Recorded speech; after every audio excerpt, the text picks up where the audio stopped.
শুক্রবার বিকেলে Silchar medical college ও হাসপাতালে গিয়ে পাথারকান্দির ঘটনায় গুরুতর আহত দুই যুবক আমির হোসেন ও ইসলাম উদ্দিনের শারীরিক অবস্থার খোঁজ নেন সোনাই সমষ্টির বিধায়ক আমিনুল হক লস্কর। হাসপাতালে সাংবাদিকদের সঙ্গে কথা বলতে গিয়ে বিধায়ক বলেন, গরু চুরির সন্দেহে আক্রান্ত ওই যুবকদের ওপর অত্যন্ত নৃশংস হামলা চালানো হয়েছে। তার দাবি, আহতদের শরীরে মোট ৬টি গুলির আঘাতের চিহ্ন পাওয়া গেছে।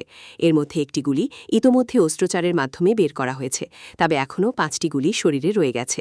এছাড়াও তাদের লাঠি ও ধারানো অস্ত্র দিয়ে মারাত্মকভাবে আঘাত করা হয়েছে বলে তিনি জানান। বিধায়ক আরও বলেন, বর্তমানে আহত দুই যুবক জীবন মৃত্যুর সঙ্গে লড়াই করছেন এবং শিলচর মেডিকেল কলেজ হাসপাতালে চিকিৎসাধীন রয়েছেন। তাদের উন্নত চিকিৎসা নিশ্চিত করতে হাসপাতালের অধ্যক্ষের সঙ্গে তিনি আলোচনা করেন এবং পরিবারের পাশে থাকার আশ্বাস দেন। পাশাপাশি ব্যক্তিগত উদ্যোগে কিছু আর্থিক সহায়তাও প্রদান করেন। ঘটনার তীব্র নিন্দা জানিয়ে আমিনুল হক লস্কর বলেন, সামাজিক মাধ্যমে ছড়িয়ে পড়া ভিডিও ফুটেজের ভিত্তিতে হামলায় জড়িতদের দ্রুত শনাক্ত করে গ্রেফতার করতে হবে। তিনি দোষীদের বিরুদ্ধে কঠোর দৃষ্টান্তমূলক শাস্তির দাবি জানান এবং আইন নিজের হাতে তুলে না নেওয়ার জন্য সকলের প্রতি আহ্বান জানান। গত ২ তারিখ রাত্রে শ্রীভূমি জেলার পাতারকান্দি সমষ্টির নালগাঁওয়ের আপনার ৩টা যুবক মব লিঞ্চিংয়ের শিকার হয়। আমির উদ্দিন এবং ইসলাম উদ্দিন এবং তাদের সঙ্গে আরেকজন তাদের ভাই, তাদের নিজের পালিত পশু, পালিত গরু মানে রাস্তার কিনারো রশি দিয়ে বেঁধে রাখা হয়েছিল গা খাওয়ার জন্য। এরপরে হয়তো ৪-৫টা গরু ছিল, 2টা ছুটে গেছে। ছুটে গিয়ে হয়তো এদিন পায়নি, বাদর দিন গিয়ে খুঁজতে খুঁজতে পেয়েছে।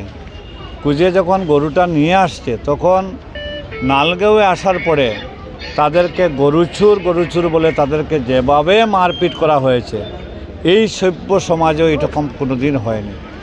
একবারে বন্দুক গিয়ার গান লেগিয়ে তাদেরকে গুল্লি করা হয়েছে।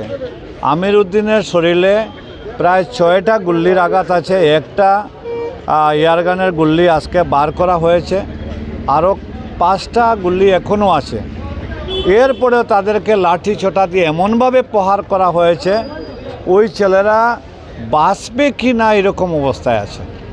আজকে আমি দেখেছি, দেখে আমাদের শিলচর মেডিকেল কলেজের প্রিন্সিপালের সঙ্গে আলাপ করেছি এবং ওনার যে ডাক্তারে দেখতেছে ওনার সঙ্গে আলাপ করেছি, যাতে এদের সমস্ত চিকিৎসার ভালো ব্যবস্থা করা হয়, যাতে চিকিৎসার কোনো গাফলতি না হয়। যদিও শিলচর মেডিকেল কলেজে অনেক ভালো চিকিৎসা করতেছে, একটা বুলেট বার করছে, ওরা অন্য বুলেট বার করার প্রস্তুতিও নিচ্ছে এবং বেডে রেখেছে, চিকিৎসা চলছে।